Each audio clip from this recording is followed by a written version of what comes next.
Vogel. I'm Director of Political Economy. I'm representing BESI today for this event. And it's my great pleasure to introduce to you Ted Alden. He is the Ross Dist Visiting Professor at the College of Business and Economics at Western Washington University. He's also a Senior Fellow at the Council on Foreign Relations. He's going to be talking today about his latest book, co-authored with Lori Troutman, called When the World Closed Its Doors, the COVID-19 Tragedy and the Future of Borders. He's also the author of Failure to Adjust, How Americans Got Left Behind in the Global Economy. His first book, The Closing of the American Border, Terrorism, Immigration, and Security Since 9/11, was a finalist for the J. Anthony Lucas Book Prize. He's also been a journalist. He was the Washington Bureau Chief for the Financial Times. And most importantly of all, he was a PhD student with me back in the day. We were in the same cohort in the political science department. So it's really a great pleasure to welcome Ted back.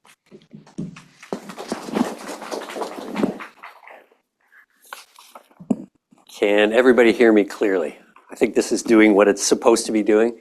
Thanks very much for coming out, and want to start by thanking Steve for suggesting I come here to BESI to present my work, and thanks to Amanda, Diana, and everyone else for organizing my visit. So I'm going to do something old-fashioned today, and I'm just going to talk. Bit of a lecture without visual aids, like so many of the great professors at this campus did in the way back years when I was here. I hope you will bear with me. Of course, you're always free to glance at your phones. I promise not to notice. And you're more than welcome to ask any questions or intervene with any comments you want. We're a small group here, so we do not need to be really formal and wait until the end.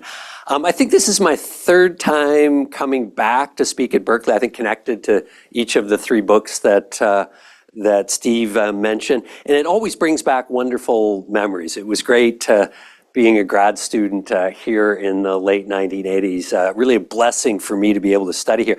Just a little bit of background on how I ended up here. I came here in the mid-1980s largely because I was lucky enough to win this ridiculously generous graduate fellowship that basically said you can take it to any school in the country that admits you to their grad program. I certainly didn't get in anywhere, but I almost went to the University of Chicago, and I also got into the Columbia Graduate School of Journalism, which I was really excited about because I had had some success as a young journalist in Canada.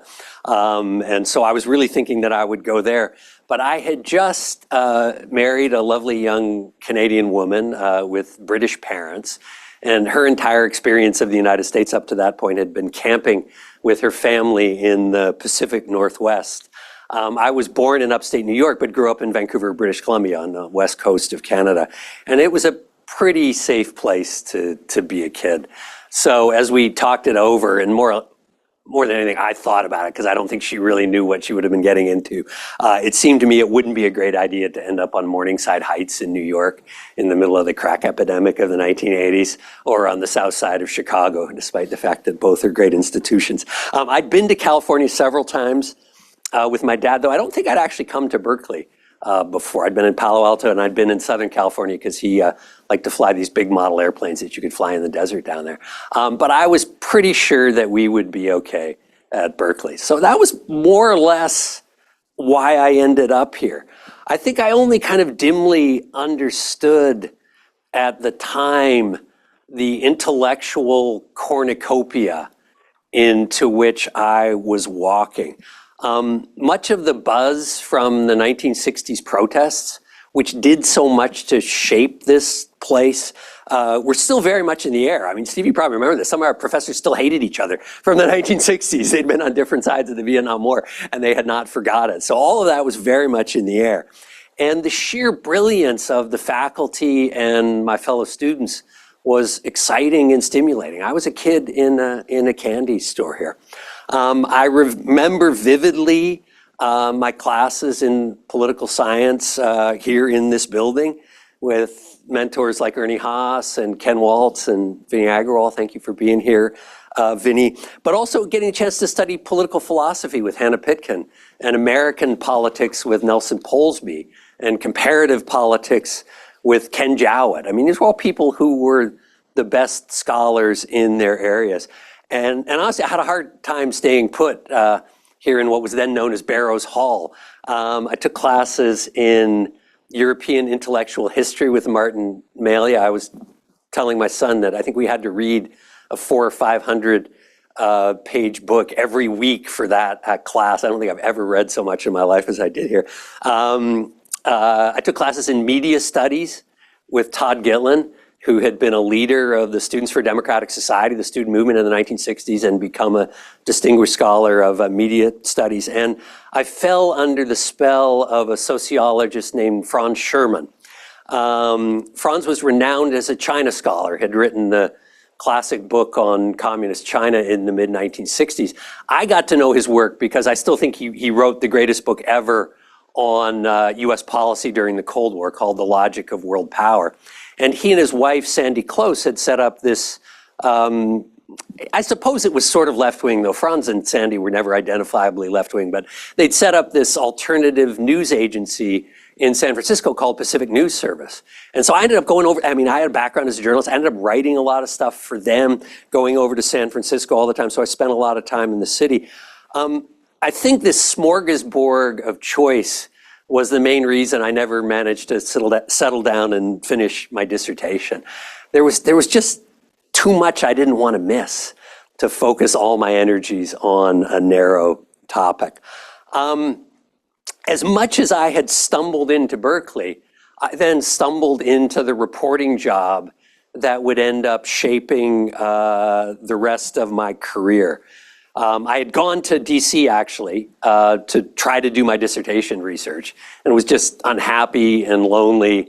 And my wife said, why don't you go out and get a job? And so I thought, okay, well, maybe I'll just take a break and I'll go back and work as a journalist for a while and see where it goes. And I got hired by this little publication called Inside US Trade. It was one of, there's sort of a newsletter business in Washington, DC, which are these specialist publications that write for audiences that really care about this stuff, really need to know it in detail. So foreign diplomats and the lobbyists in Washington and the members of Congress and their staff. It was called Inside US Trade. And we focused in microscopic detail on the ins and outs of trade negotiations. And I just happened to join at a time when those negotiations were the North American Free Trade Agreement, or NAFTA, with Canada and Mexico, and the Uruguay round of what was then known as the General Agreement on Tariffs and Trade, which would lead to the creation of the World Trade Organization. So I got to be there on the ground in December 1993 in Geneva when the deal was reached to create the WTO. So I was right in the middle of all this. It was an amazing experience. These were the two biggest, most consequential trade negotiations in human history. Fortunately, Professor Agrawal had written his dissertation about textile trade negotiations in the 1960s, which I had read. So I knew a little bit about the dynamics of negotiations. I didn't go in as a total novice, but still learned it pretty much on the job. To stop the autobiography here and turn to the substance of my talk, I ended up unintentionally, but rather rewardingly, in a career researching and writing about things that cross borders. Goods, services, and people, most obviously, but also terrorists and drugs and diseases. I focused mostly on trade and immigration stories for about a decade, with the Financial Times reporting out of Toronto and Washington, DC. And then I took those same issues to work at the Council on Foreign Relations, where I've been affiliated there for about 15 years now, and am teaching these same issues now up at Western Washington University in Bellingham, where my family is in the region. So it's nice to be back home there. My reporting and writing has been shaped by events that I think even 100 years from now will be seen as events of enormous historical consequence.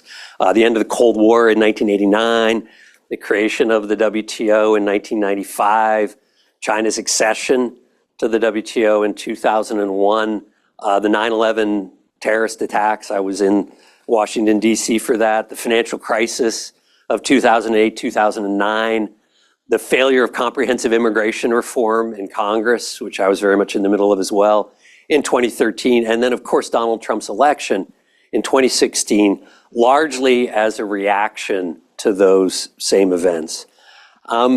The 1980s and 1990s, the decades that first shaped my career were, I think it's fair to say, the pinnacle of America's embrace, for want of better terms, openness and engagement. Tariffs were coming down across the world. Other trade barriers were dropping at the urging of the United States. International travel was exploding. The Berlin Wall came down. One of my Berkeley friends, a history student, Warren Breckman, was working on his dissertation in Berlin and was there when the wall came down. Told me about dancing on the wall with the Germans as the wall collapsed.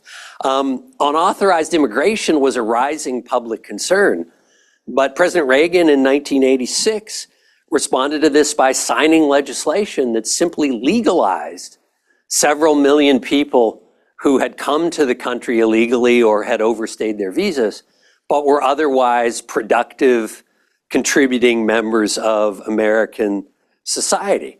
Ronald Reagan, that was what being a Republican meant back then.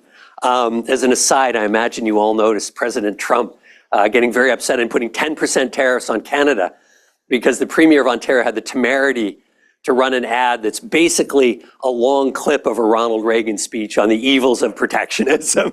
So it's interesting to see how far the Republican Party has strayed from its Reagan roots in the 80s. The question, of course, is what changed?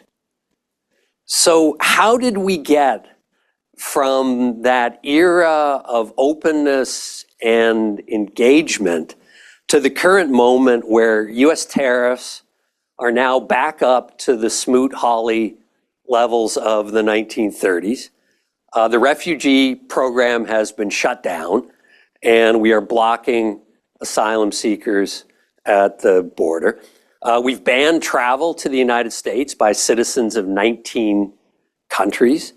We are actively discouraging foreign students from coming to the United States. We're illegally blowing up suspected drug trafficking boats in the Caribbean. And the US government has launched what will almost certainly be the largest mass deportation in American history. And not to entirely let the rest of the world off the hook, during the COVID pandemic, which I wrote about in my most recent co-authored book, we saw the most severe and draconian border closures in human history, including countries like New Zealand and Australia, who barred many of their own citizens from returning home. So why has this happened? I suppose the simplest answer is the historical one. This has happened before, and it should be no particular surprise to see it happening again. I find the parallels to the 1920s pretty chilling. There was a global pandemic, Spanish flu, at the end of World War I. The United States walked away from the League of Nations, which was President Woodrow Wilson's idea, and reverted to America First isolationism. The Congress passed a massive tariff bill, Fordney-McCumber, in 1922, which was in many ways more significant than Smoot-Hawley. And the Congress also passed the most restrictive immigration quota bill in American history in 1924. And those actions similarly followed on a long era before the Great War in which global commerce and immigration had accelerated as never before. Globalization then, as now, drives innovation. It spreads wealth across the world, though not necessarily within countries. It mixes people and cultures, and it creates vast new opportunities. But it's also highly disruptive to people's lives. Think Joseph Schumpeter's creative destruction on a global scale. Harold James, the Princeton economic historian, writes that, quote, "It is possible to speak of globalization cycles with long periods of increased interchange of goods and flows of people and capital. But then something happens." He traces it primarily to financial crises, but it can be other causes. But then something happens. People feel there has been too much interaction. They draw back from the global setting and look instead for protected areas in which they can be safe from global threats. The backlash against globalization, James says, that culminated in the protectionism and restrictionism of the 1920s and the Great Depression of the 1930s, he argues it had been developing for almost half a century and just culminated in those decades. You can see the parallels today. I have written extensively, and Vinny and I have talked about this a lot, about the failure of the United States to adapt to growing global competition on trade, to prepare its people to succeed in a hyper-competitive global market, and to cushion the blows for those who lost their jobs or saw their wages decline as a result of trade competition. The mistakes on immigration similarly go back to at least the 1970s, many ways into the 1960s, and our failure to manage the relationship, particularly with Mexico.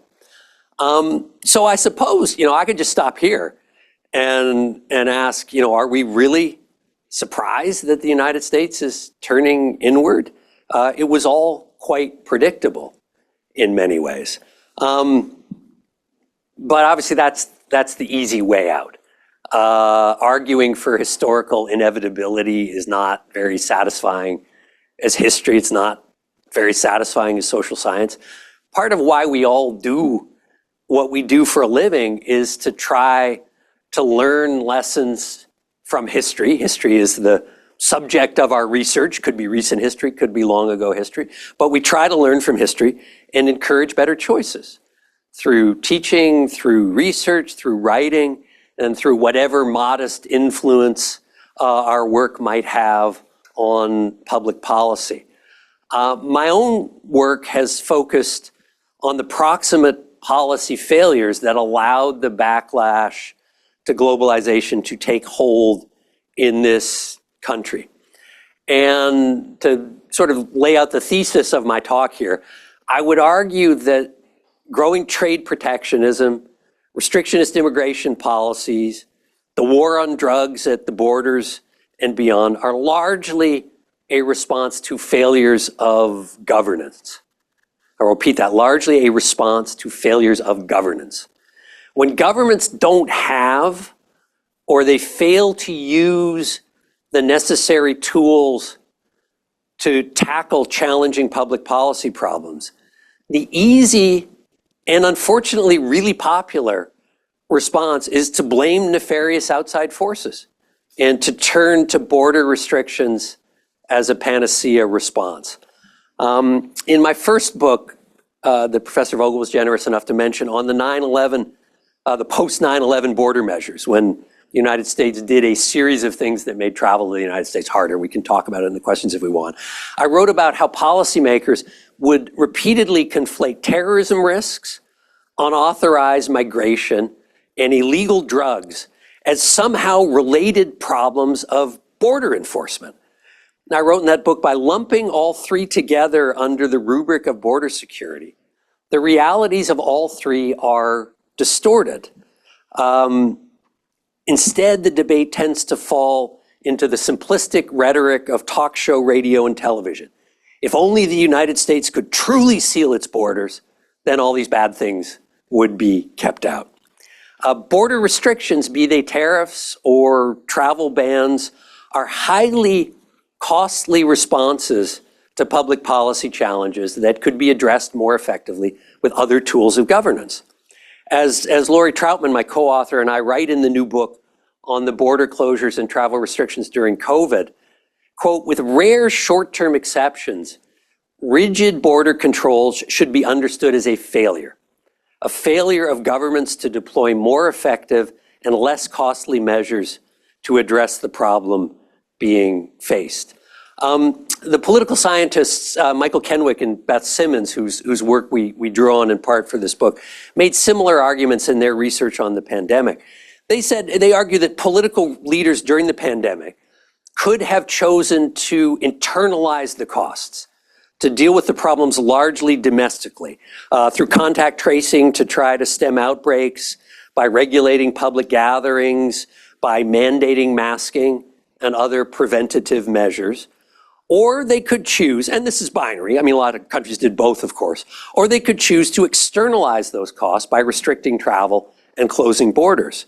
Kenwick and Simmons argue that the choice was obvious for most political leaders.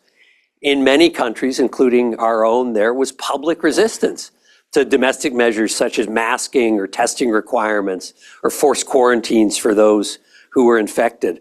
Border controls had few opponents. Those who were affected were a fairly small number of people left stranded outside their own countries or cut off from loved ones in one way or another. We write extensively about them in our book, but they were not a potent political force. At the end of the day, it was a pretty small number of people. So border restrictions were, quote, a good political bet for most leaders, Simmons and Kenwick argued in their writing. The pandemic, of course, was an extreme case, and extreme cases sometimes can distort conclusions. But I would argue that the questions at stake during the pandemic were not terribly different than those involved in other sorts of border restrictions, like imposing tariffs or blocking asylum seekers. The countries of the world had made binding commitments. They were understood as binding commitments through the World Health Organization not to halt travel during a pandemic, except very short kind of temporary targeted measures. The language was quite precise. That commitment was not dissimilar to the binding commitments that the United States and every other country have made in the World Trade Organization not to raise tariffs on imports. We are violating fundamental obligations we made in the WTO.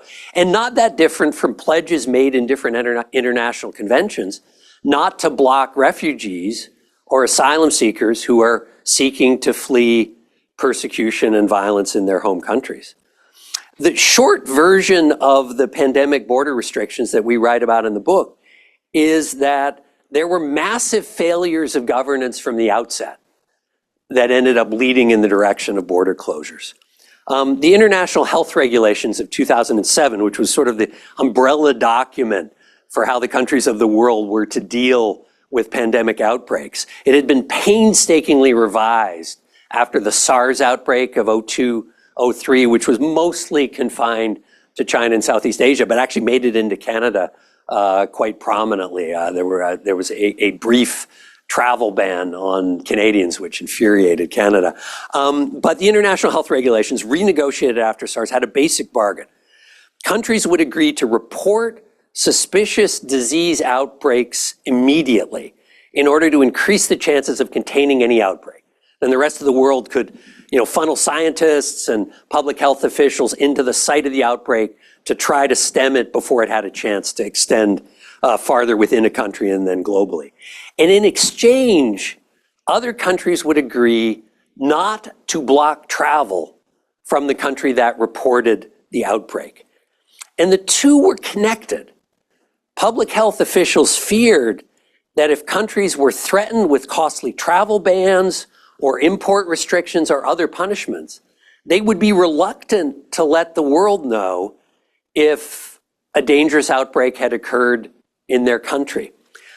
This, in fact, happened in the middle of the COVID pandemic. I don't know if any of you recall it, but South Africa succeeded in November 2021 in isolating and reporting to the rest of the world the Omicron variant.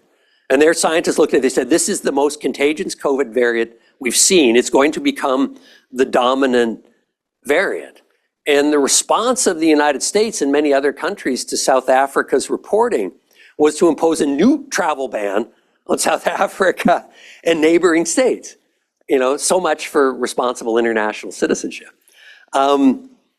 Going back to the origins of COVID, I'm afraid that China egregiously violated the first commitment when it suppressed news of the initial outbreak in Wuhan in the fall of 2019.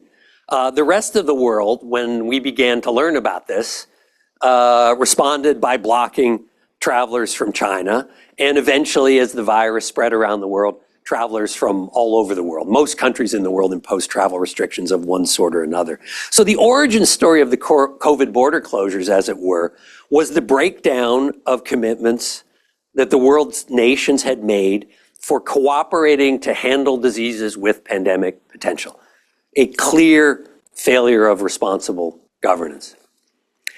Second dimension of this, which is a little more complex, and I don't think my argument holds quite as firmly here as it does in the first, but a second dimension relates to internal public health capacities.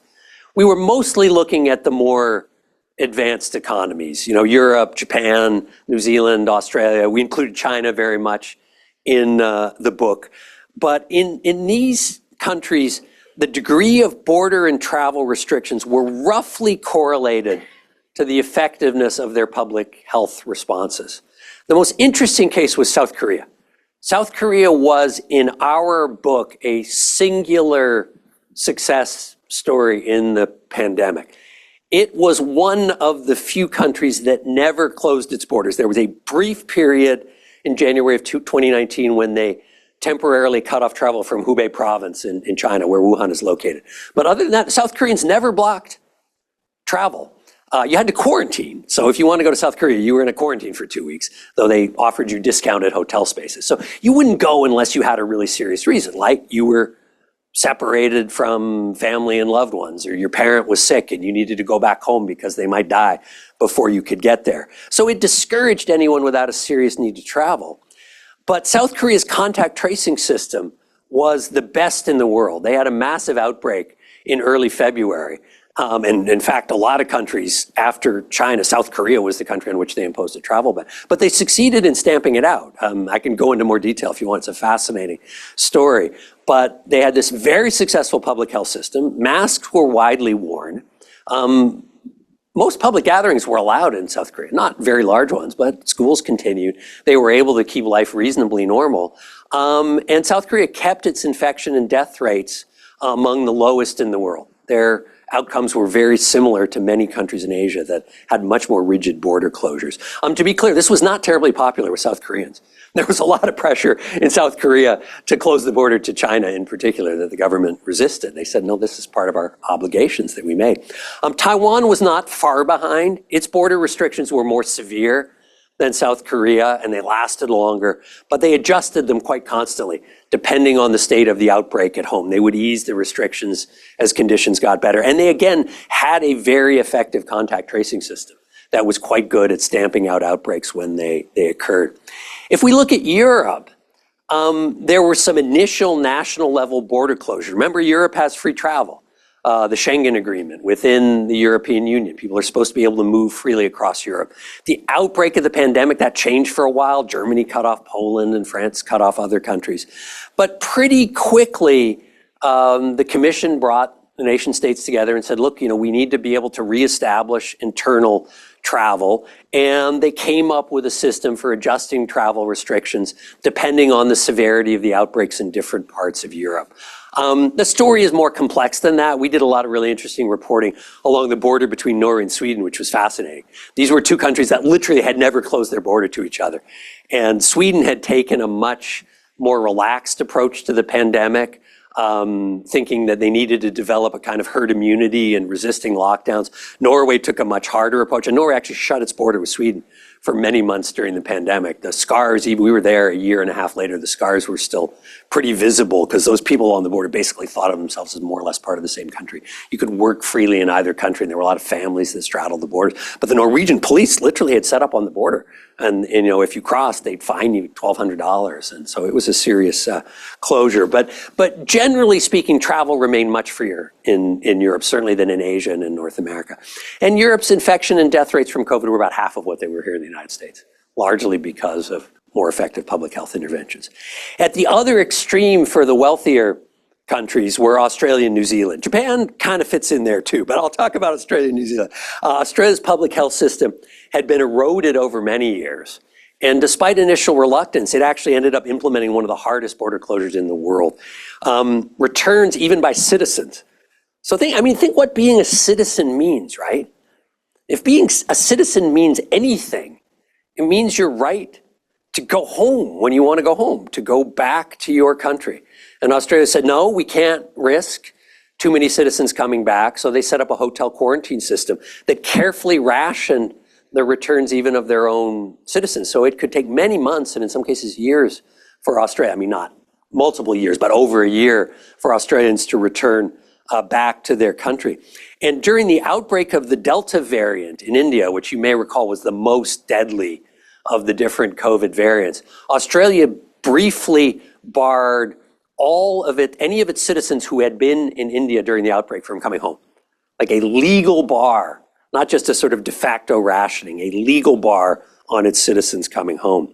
New Zealand adopted an even more restrictive rationing system. They never did a legal bar, but adopted an even more restrictive rationing system, including up to the point of blocking New Zealand women who were pregnant and wanted to go home to have their babies, blocking them from coming back to have their babies. Saying, look, you have to apply in this lottery system, and if your number comes up, you get to come back home. There's some amazing stories out of that, which I'm happy to tell if you want. None of this is to argue that there were no legitimate reasons for border and travel restrictions during COVID. There certainly were. There were reasons to try to reduce mobility. But better results, I would argue, and I think our research leads in that, and lots of other research by people who are experts in public health, but better results could have been achieved at much lower social and human costs by combining effective domestic public health measures with modest travel restrictions. I mean, nonetheless, too many countries relied almost solely on border restrictions. That COVID response, to me, helps us to understand border measures beyond pandemics. We write in the book, quote, when dealing with any threat that comes from abroad, diseases, harmful drugs, terrorism, unauthorized migration, effective responses by governments require a broad range of measures, of which border control is only one part, and often a small part. So take the issue of trade that occupies so many of the headlines today. It would not be entirely unreasonable with trade, as it was with COVID, to put a fair bit of the blame on China.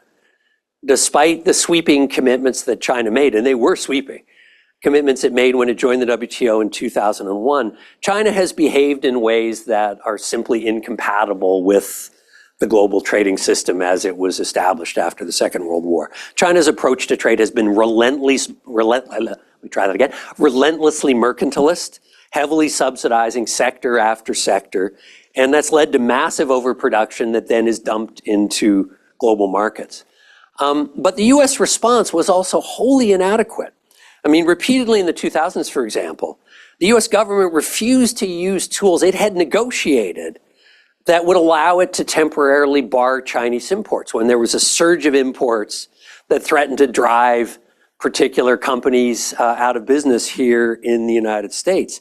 The program for helping workers, and I remember the Bush administration, I was a reporter at the time, and they would sort of gleefully say, no, we won't use these tools, we believe in free trade, right? And people would say, well, why did you negotiate them? And they were like, well, we need to adapt to the new competition. The programs for helping workers who lost their jobs to import competition, most particularly the trade adjustment system, was woefully inadequate. Very few workers either collected, and what they collected was mostly inadequate. The result of this was 5 or 6 million manufacturing jobs lost. We can fight over what the estimates are. And severe consequences in manufacturing dependent regions, what came to be known as the China shock. And it hit especially Midwest US states like Pennsylvania, Ohio, Michigan, and Wisconsin. If you want to understand the origins and enduring appeal of Trumpism, that's a pretty good place to start. Trump comes along and he names the external enemy, China and the many other countries, even those, he says, who we thought were our friends, who are cheating us on trade. Trump argued that the remedy was new border restrictions in the form of tariffs that he promised in his first term and is enacting in his second term, promising they will magically set right all that went wrong. I mean, we're living through this experiment right now.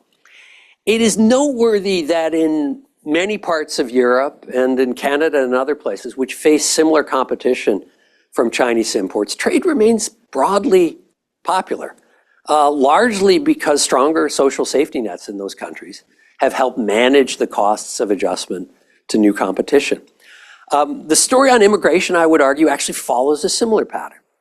So Congress passed the most important piece of immigration legislation in U.S. history in 1965, reopening the country to several generations of new migrants and all the benefits they have brought to the United States. But Congress has been utterly unable to take sensible measures to deal with the problem of unauthorized migration. The two most obvious would have been to increase legal immigration quotas for Mexico and Latin America. It's a complicated story, but after the 1965 bill, there was essentially no immigration quota for Mexico, which was absurd. So you needed to recognize the realities of the labor market. These people were getting hired, so create more legal opportunities, and require proper secure documentation for anyone who wants to work in the United States. We're the only country that resists national identification cards that can be used for work purposes. And as a result, the problems continued to fester. Congress came close to a response in 2013 in the second term of the Obama administration. The Senate passed on a 68-32 vote. That's a big vote. 68-32 vote, a comprehensive immigration bill that would have tackled many of these problems, including expanding temporary foreign worker programs, requiring secure employment identification, and providing a path to citizenship for the roughly 11 million migrants who were living and working in the United States but had come here illegally or overstayed visas. But the Republican Speaker, John Boehner, would not allow the Senate bill to come up for a vote in the House, and it died. I thought President Biden took some sensible steps to reduce illegal border crossings and offer legal paths for entry late in his term, though they almost certainly exceeded his authority as president. But by then it was much too little and too late. So we now have not just the extensive travel bans, but a southern border that's effectively closed, even for asylum seekers. And we are deporting migrants who have lived and worked productively in this country for decades. To just turn very quickly to drug enforcement, there's not a shred of evidence that border interdiction can sufficiently reduce the supply of harmful drugs that come into this country, or into Europe or Australia or anywhere else they're coming. Economist had a really compelling piece just a week ago in their edition on the sophistication of modern drug smuggling networks. It's more sophisticated than most multinational companies. But in the United States, we've refused to consider even partial legalization or decriminalization outside of marijuana in some states. And we haven't developed serious drug treatment programs. So the problem gets worse, and we have a president who promises to solve the problem by blowing drug boats out of the water in the Caribbean. Just one final thought, and then I'll conclude and hopefully leave good time for questions. The best example of where the United States adopted a more sophisticated approach to using border tools was the threat of entry by would-be terrorists after 9/11 that I wrote about in my first book, The Closing of the American Border. I documented in that book the struggle within the Bush administration between those who thought the right answer to the terrorists traveling to the United States. All of the 9/11 hijackers had come here from overseas, all of them on legal visas, actually quite interesting. None had snuck into the country. And it revealed a lot of problems with the visa issuance system. But there were those in the Bush administration, some of whom are still around with Trump, who thought that the right answer was to block all travel from Muslim countries and go around rounding up everybody from Muslim countries here in the United States to make sure they weren't terrorists. And there were those in the administration who said, look, that's a futile and self-defeating approach. I call that second group the technocrats. And interestingly, they largely won that battle. So in the immediate post 9/11 period, the United States, working with its allies, developed new identification systems for international travel. Your passport is far more secure than it was before 9/11, much harder to forge a passport. It's connected directly to your identity. They created new tracking systems for people and cargo, sophisticated risk management and targeting tools. When you come to the United States, there is a big building that I've been to in Washington, D.C., where you have hundreds of agents working around the clock, seeing that your passport has come through the system and running it checks against known terrorists and criminals and other things. You are very closely surveilled when you come into the United States now. That did not used to be the case. And they greatly improved the ability of the United States and its allies to stop dangerous people and cargo without disrupting lawful trade and travel. It was a rare success story in the history of border management, combining what I would argue sophisticated governance with small and largely unobtrusive border restrictions. So where does all this leave us? Do I believe this? I hope so. There are reasons for optimism and pessimism. The optimism is that things can change quickly. So US trade policy shifted 4 years after Smoot-Hawley. The Congress passed the Smoot-Hawley tariffs. A new Congress was elected, realized this had been a terrible mistake that was prolonging the Great Depression, and they authorized President Roosevelt to do reciprocal negotiations to lower tariffs around the world, the 1934 Reciprocal Trade Agreements Act. And these were basically bilateral Trump-style negotiations, only they were lowering tariffs. So the president was going around talking to lots of other countries, we'll lower our tariffs if you lower your tariffs. And there were 30 of those deals negotiated between the 34 Act and the start of the Second World War. Trump, of course, is using similar agreements another way to reverse and entrench higher tariffs. But even Trump has shown some flexibility. We've seen it just in the last couple of days in how those deals get reached and implemented. And the rest of the world, with the notable exception of China, has largely avoided retaliatory tariffs. And then countries seem determined to try to preserve as much of the system as they can. Again, quite different from the 1930s. So I think there's possibility for change there. Immigration is less encouraging. It took 40 years after the 24 Act for Congress to change course. The slightly better news this time is this is all being done through executive authority. It's not, except for the money, being done through acts of Congress. So that makes it easier for a future president to change course. But the US is not alone here in facing pressures on migration. Many countries, in France, Britain may well elect Nigel Farage as the next prime minister. Even Canada, where I grew up, which has a long and successful history of welcoming immigrants. Irene Bloomrod in sociology here has done the best writing on that topic. Even Canada's facing a bit of a backlash to immigration. But more broadly, if my hypothesis is correct, and political leaders use border restrictions as a substitute for more effective but less popular tools of governance, then the challenges to restoring openness are considerable. It has become harder and harder to sell voters on the merits of good government. Maybe just they've seen too little of it. But even where governments are doing demonstrably beneficial things, I'd use the example of the Biden administration doing a lot of stuff to try to funnel research and innovation and new jobs into those places in the country that were hit by the China shock.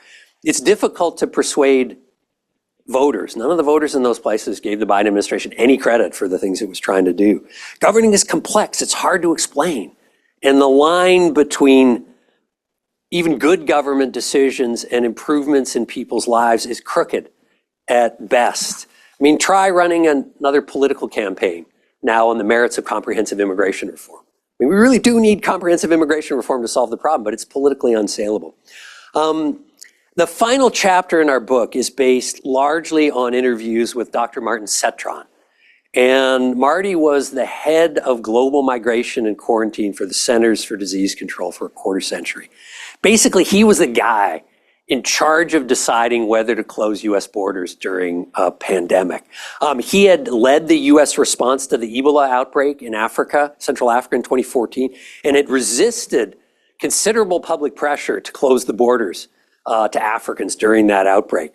President Obama, and the insight story is really interesting, despite the considerable political risks, supported that decision. Donald Trump at the time, private citizen, was shouting the loudest to close the borders to Africans because of the Ebola outbreak. But during COVID, Cetron told us he was shocked by how poorly the US responded, how much public resistance there was to sensible measures like masking, and how random and ineffective the border restrictions proved to be. He fought within the Trump administration against closing the border to Mexico on public health grounds. He refused to sign the order, which was known as Title 42. He was the official who was supposed to have signed it. He refused. It got kicked up to his boss, Robert Redfield, who was the head of the CDC, because the White House demanded it. Ironically, in sort of in the other direction, he also lost the fight to close borders temporarily to Europe during the severe outbreak in Italy in 2020. I mean, he showed me, he had got all these vectors about travel from Europe. And he's saying with an outbreak in Italy, this is going to be in New York in 3 days. And that was the World Health Agreements that actually said you could do that, right? In urgent situations, temporary travel restrictions made sense. And there's some good research from the pandemic that in some cases, those kind of short-term measures had real value. But Trump officials were worried about the market reaction. They thought this will tank the stock market.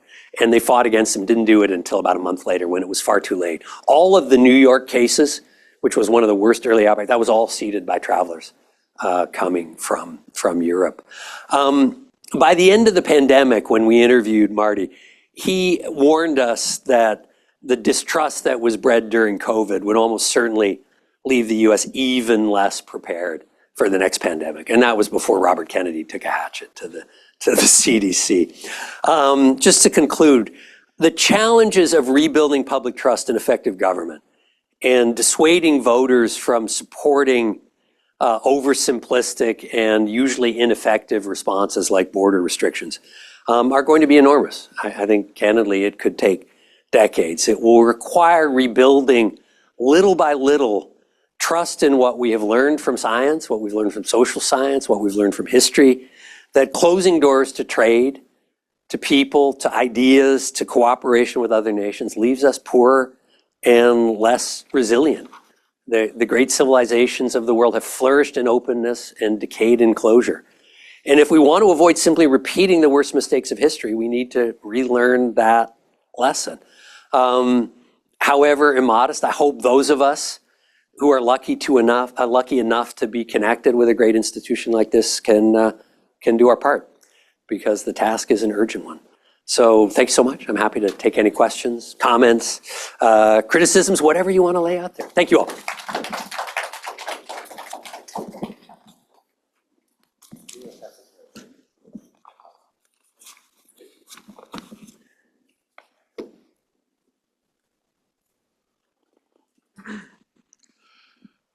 Over the course of recent history, since the 1950s, we've seen more inter-country exchange in both ideas and people and currencies than ever before in human history.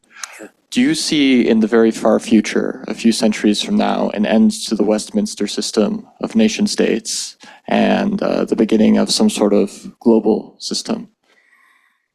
No. I mean, I'm afraid I really don't. I think,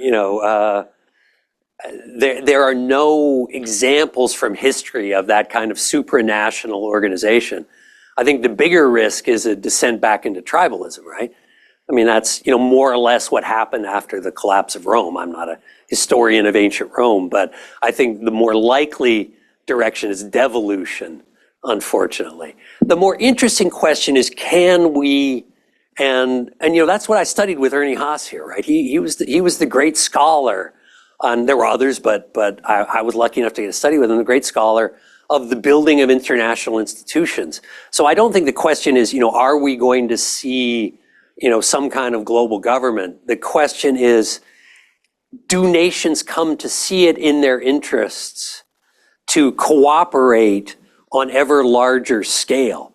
And the singular success story in the modern world, and so far it's hanging on, is the European Union, which is really quite extraordinary if you think about it, right? These were nations that had fought each other for centuries, and they started by merging their coal and steel industries to say, well, if you don't have your own coal and steel, it's pretty hard to fight wars. So they started there. They created a common market. They created common agricultural subsidies. They moved eventually on to free movement within the European Union. They created a common currency. They've created a common central bank. That's enormous pooling of sovereignty. And given the current threats, they're actually pooling defense cooperation in ways that we haven't seen before. So I do think it's not impossible that others may learn from that European model, and we'll see deepening cooperation in other parts of the world. We're not seeing it at the moment, and I think Europe is kind of hanging on by a thread, unfortunately. But to me, that's more realistic than imagining that nation states are going to become weaker and that sovereignty, as it were, will find locations in larger supranational institutions. I mean, one of the things that makes the WTO quite exceptional, and I feel so lucky to have been there when it was created. I mean, under the dispute settlement system of the WTO, countries actually did for a period of time relinquish some sovereignty over their ability to adjudicate trade disputes. So, I mean, the rules of the WTO were, we think China is cheating, right? They're selling, steel to us. They're unfairly subsidizing their steel. There are domestic measures you can use for that. But basically, the agreement was you got to go to the WTO and complain. You have to say, these actions by China or any other country, Canada, France, you name it, are violating the rules of the WTO. And you had a panel of experts, of trade lawyers who would adjudicate this. And based on that decision, that determined whether you as a country were able to put tariffs on the imports from that country or not. That was a huge sacrifice in the trade area of national sovereignty that we haven't seen in many others. Certainly haven't seen it in the climate talks. That's all national commitments. We haven't seen it in other areas. So the WTO was progress on that front, but it's all busted up now, right? The U.S. has destroyed that dispute settlement system. It effectively doesn't exist anymore. So, yeah, good question. Thanks. I had a couple of observations. Please. Thank you for your talk first. You didn't mention what you talked about the 20s and the 30s. I don't know how it was then, but obviously now we're seeing the rise of the oligarch class all over the world, and people who are accumulating incredible amount of wealth and who are paying little, if any, taxes. Yeah. And I don't know if you care to comment on how that influences borders and border management. The other question was about the drug war, the so-called drug war. You hear a lot on the media about foreign cartels, but the drugs come to the US and you hardly ever hear about what happens to the drugs, in particular, what happens to the money, because that money obviously must go somewhere, and not all of it in cash, and it must cross borders. I mean, do you have any observations or comments on that? Yeah, so on the second one, I mean, you have what are transnational criminal organizations, and they're actually, for the most part, the Economist piece was really interested on this. They used to be more vertically integrated, like the Sinaloa cartel, for example, used to handle much more of the distribution within the United States. That has become much more decentralized. Partly it makes them harder to penetrate and harder for law enforcement to break up. So you essentially have handoffs from cartels that control different areas, that control these trafficking channels, and it's passed off to domestic gangs. And so there's elaborate networks of the movement of drugs. And in terms of getting the money back, it's money laundering schemes of one sort or another. And they can be sort of technically simple, where you're depositing money in the account of somebody in the United States connected to another country, and the money gets redeposited in an account there and then moved back to the origin country. It's almost what the terrorists use. They call it the Hawala system for terrorist financing, where money would change hands in different areas. All these people were coordinating, and it effectively moved money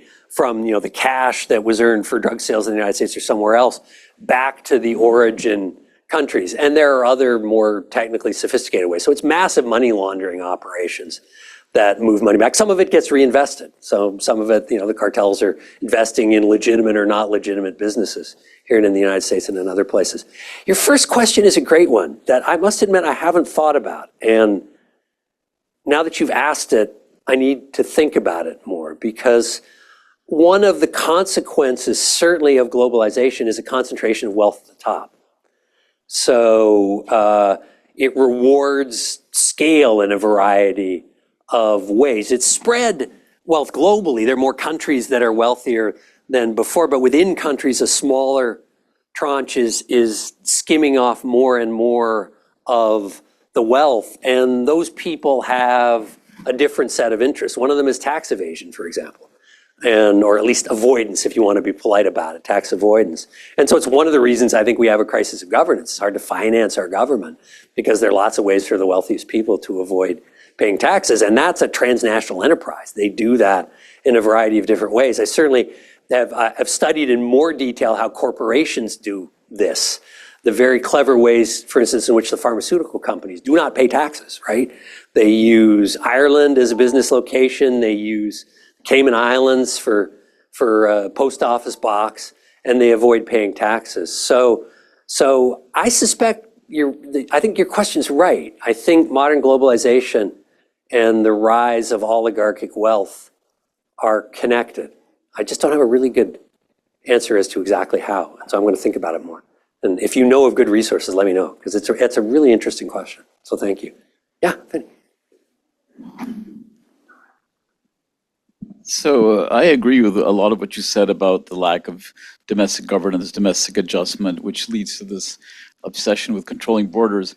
Since you're kind enough to mention my textile book, I think there's a lesson here, which is that here's what happened in the 50s. The United States started blocking imports of textiles because of lobbying in the United States. Yeah. But then what happened was interesting, right? The countries that were exporting a lot of textiles, like Japan and Hong Kong and so on, started shipping them to Europe. And then the Europeans started putting restrictions, and that ironically led to the creation of the international regime, which became the multi-fiber arrangement, which managed textile travel for 40 years. Yeah. Well, you said that people are not retaliating. I'm not sure that's not true. I'm not sure that's true, because I was just in Europe and they're freaking out about Chinese steel.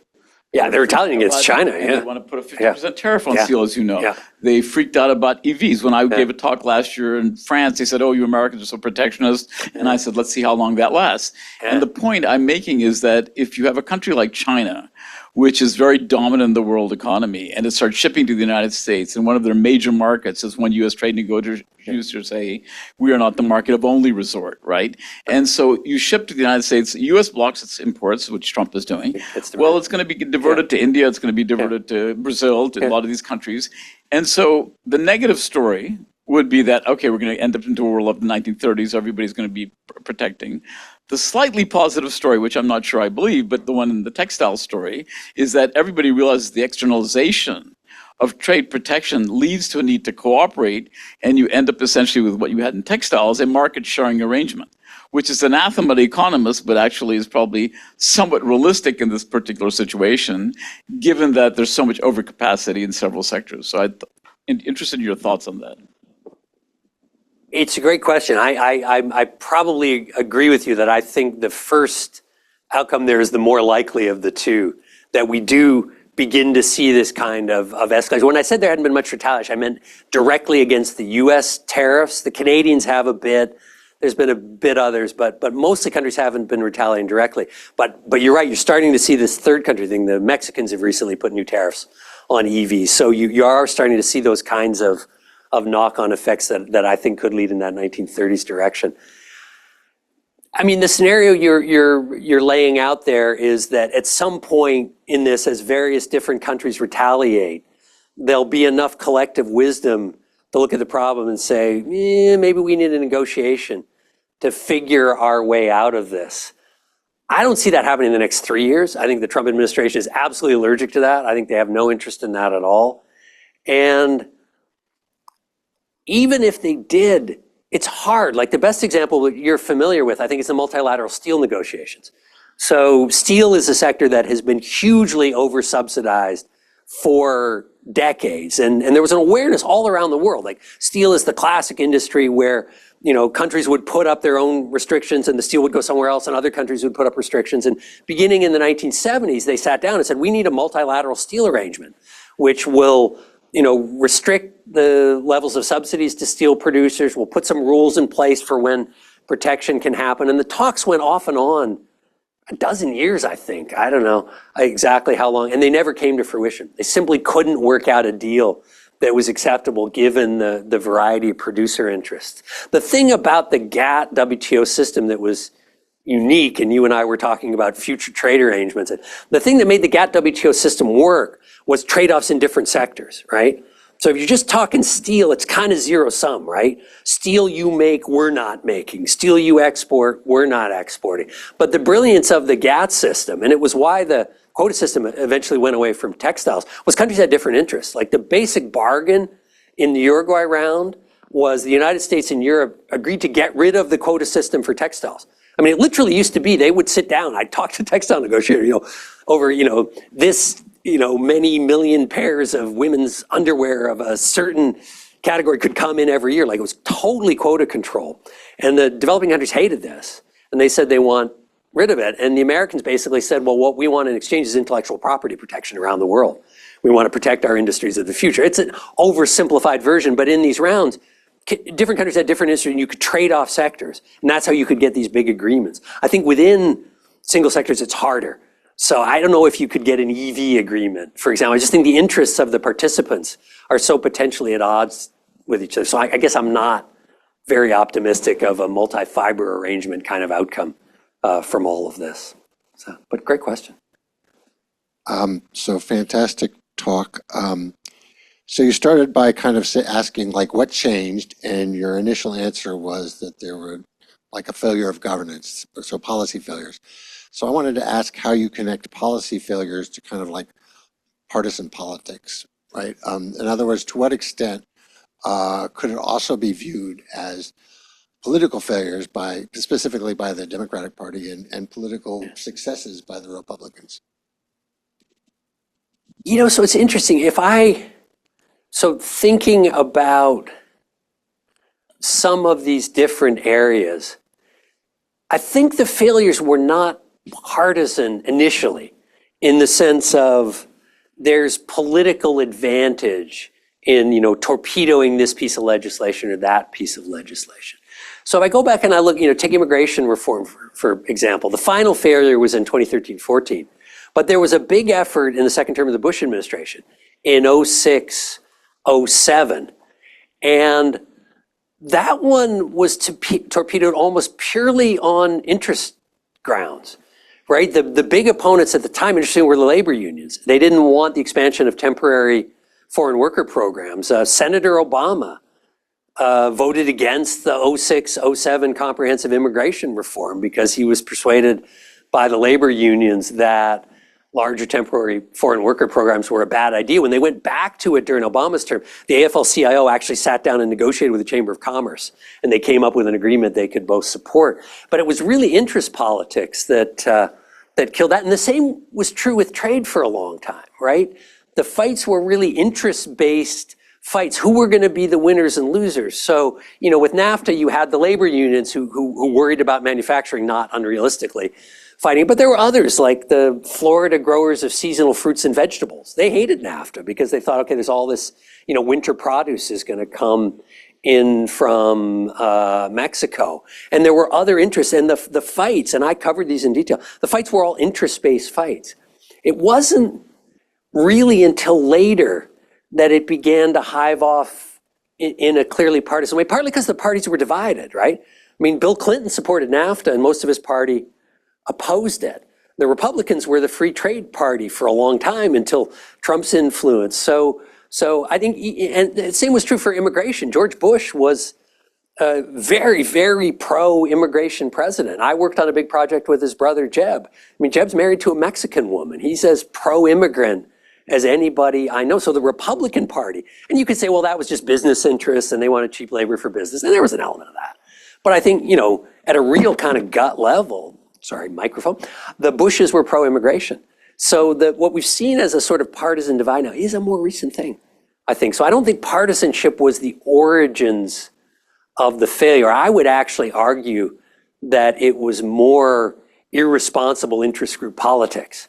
And the nature of the American political system is such that it's easier to kill things than it is to pass them. We saw that in the first Clinton healthcare effort. And so I think there were a lot of interest groups who maybe weren't looking at the bigger picture and didn't anticipate some of where this would go, and were willing to say, well, no, we don't want this, we'll kill it, with the hope that somehow they could come up with something better. Well, what they ended up with was something a heck of a lot worse, right? I think for both the business and labor perspective, I think we're in a position much worse than either of them imagined we'd get to. So, yeah, good question. Thank you so much for the presentation. It was super informative. I just had a broad stroke question that may not be relevant to the theory specifically. I was wondering if this failure of governments you're talking about also relates fundamentally to the different roles like states play like in like their societies. So for example, I would say like France is not just about policies, like the social safety nets is a fundamental part of the role that the government, like the state is supposed to play in terms of social anesthesia, and just like the dirigism, like it's a long political tradition. So like I guess like would that the avoidance of that failure of governance be equally like easy in different contexts when states play different roles, like different contexts where states play different roles and having different historical political traditions vis-a-vis that state intervention? So yeah, just curious. It's a great comparative politics question for which I'm not sure I have a fabulous answer. I mean, it's interesting. This only sort of partly answers your question because I'm not sure I've got a great answer for your question. You know, when I was talking about Taiwan and South Korea to a colleague of mine who was actually quite helpful in the Taiwan circuit because he traveled back and forth a lot during the pandemic. And I was talking about, you know, the effectiveness of their public health interventions. And he said, well, you know, a lot of that is a legacy of the communist system. He said you had these party structures that reached very deeply down into society. And something like contact tracing, where you got an outbreak in a family or something like that, demands an intrusive sort of governance, right? You've got officials that can go down into the community level. And he argues that a lot of that was the legacy of the communist system. Vietnam was surprisingly successful during the pandemic as well for a poor country.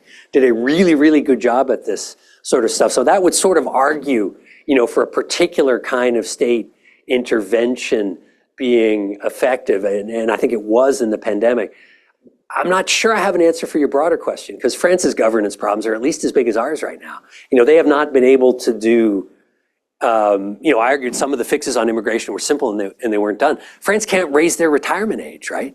Their government is bankrupt and they can't raise their retirement age. And that's a basic, you know, well, okay, but still, right? You know, I mean, just the political pushback is so harsh.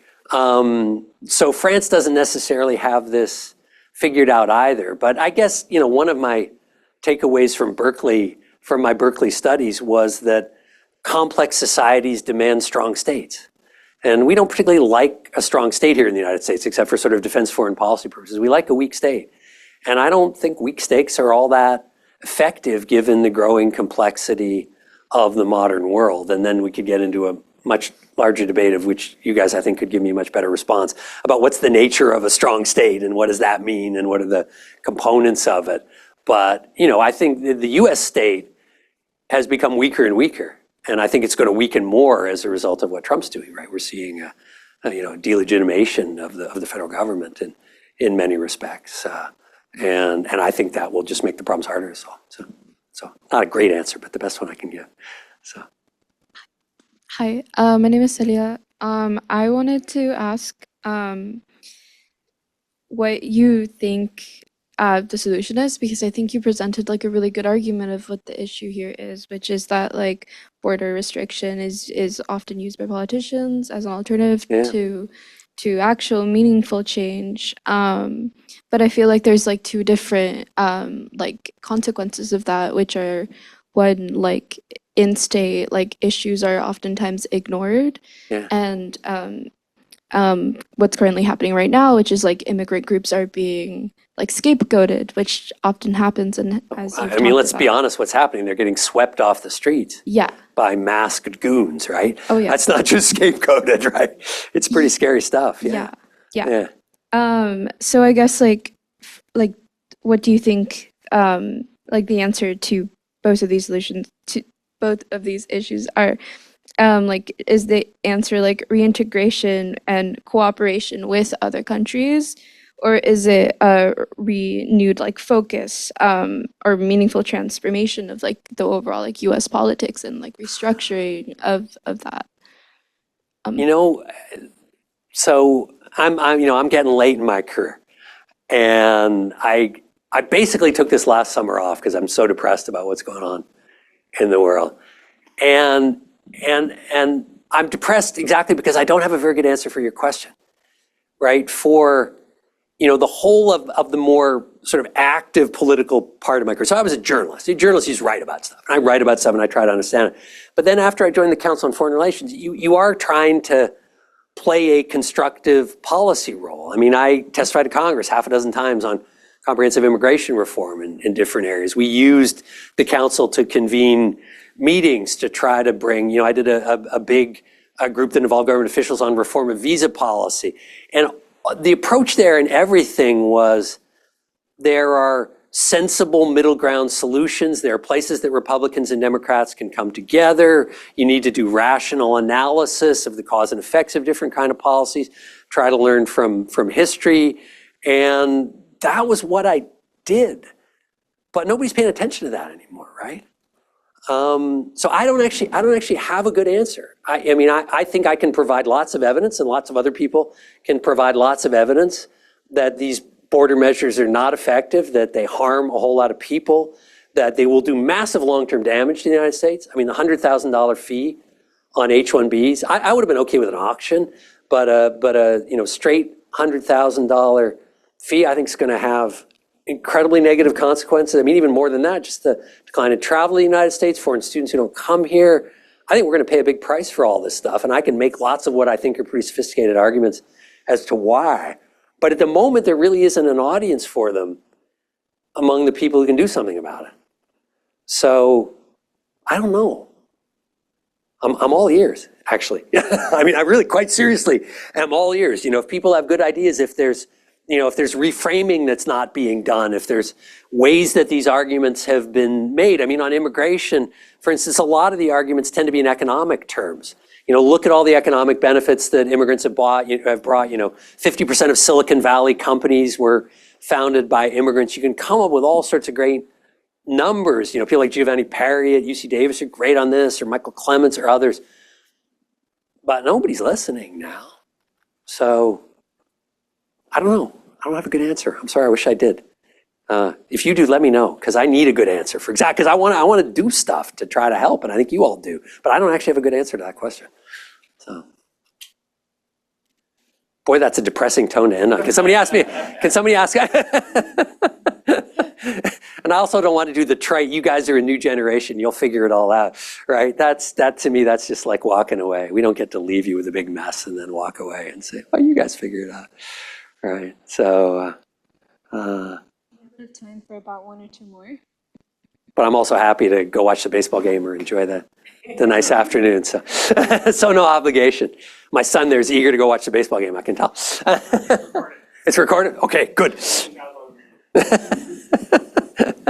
Yeah, thank you so much for the talk. It's fantastic. Oh, by the way, you should go see the opera that's in town. Parsifal, San Francisco Opera. There are student tickets. Really good, I hear. Really, really good. 5 hours.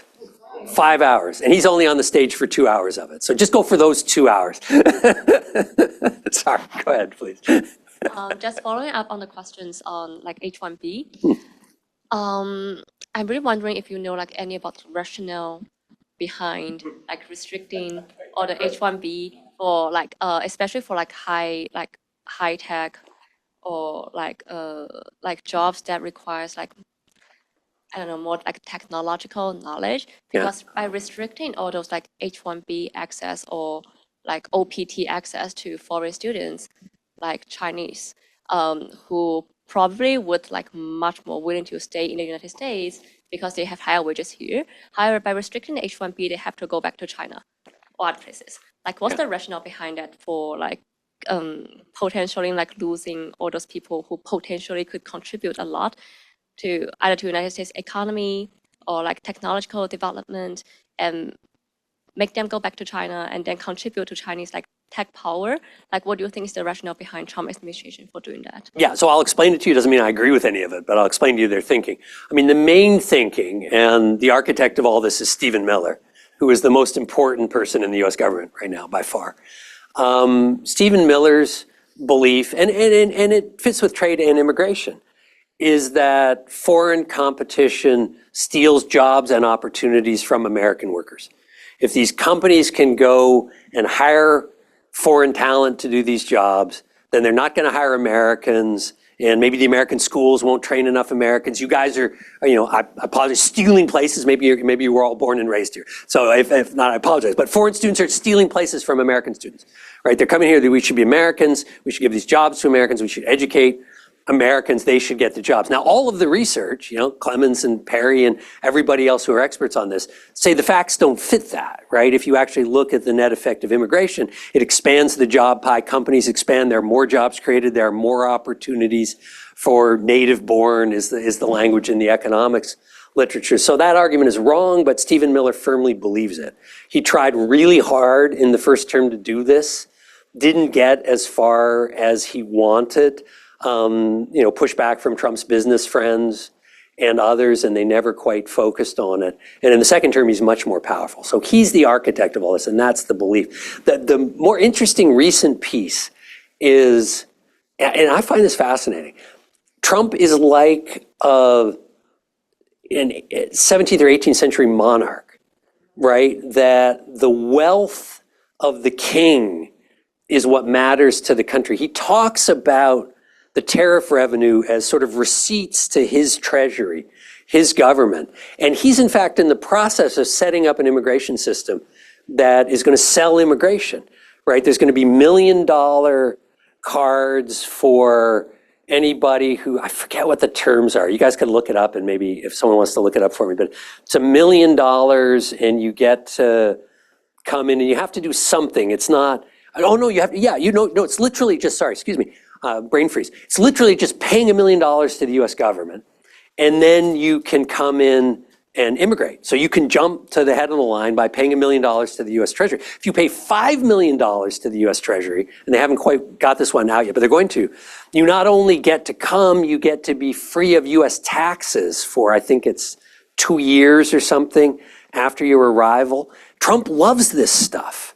Like and it fits with the tariffs. He believes that the tariffs are selling access to the US market in some way, even though of course we pay them, but it's some idea that this is sort of selling access to the desirable US market. And he's trying to put the same model of immigration. We're going to sell access to the desirable United States of America. And obviously I don't know what the internal conversations were, but I'll bet in some conversation between Miller and Trump was like, okay, well, what about we charge $100,000 for every H-1B? And Miller would say, yeah, sure, right? That'll do what I want to do, which is it'll reduce the number of H-1Bs. And it does what Trump wants to do, which is people have to pay for access to the United States. I think that those are the two that came together to create this. Not sure it's legal. Like, again, with so much of this stuff, this is in the prerogative of Congress. The Chamber of Commerce and others have sued. But, the courts are running so far behind. The case on tariffs is going to be heard, if you're interested. The case on the legality of Trump tariffs is going to be heard in the first week of November. And it'll be fascinating. Like, I've been looking through all the, what they call the amici briefs. These are the organizations and individuals that put briefs into the court. And there are about 45 really good ones against the tariffs and 3 terrible ones in favor of them. So there's a lot of pressure being put on the court. But I don't know how that will say. This one will end up in the court, but I don't know. Courts just can't keep up, right? And there are a lot more Trump-friendly judges out there than there used to be. So I don't know. But anyway, I think that's the reason. Again, it's wrong, but what do you do? I could write a lot of articles on how it's wrong. I have written a lot of articles, not on this one, but in the past. But, there's nobody in the government, there's nobody in Washington paying attention to this now, right? So, yeah. Thanks, Steve. Thank you, everybody.